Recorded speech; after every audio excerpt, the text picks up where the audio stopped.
In this video, I'm going to show you how to view options data with Finviz. Now, the first thing you have to do, you want to go to the top here and you want to search a ticker, company, or profile where you want to view the options. So I'm going to click on here and I'm going to type in Tesla and I'm going to click on here on Tesla for this example. Then whenever you've done this, it's going to open up your chart and of course all the info about that specific company or whatever.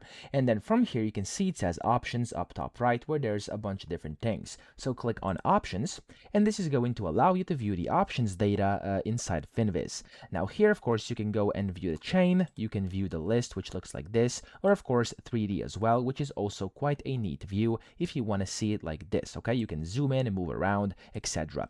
Now over here, if I go back to chain, you can also go and sort it by different things. You can select the expiry dates. You could go and, of course, sort it like this by strike. You could go and click on any of these, and it's going to sort it like this, ascending or descending, okay? Then you can also click on a specific one and it's going to open up like that. You can see more data here at the bottom, and that's really pretty much all you have to know. So I hope this video helped you out. If it did, please subscribe to the channel and help me out as well.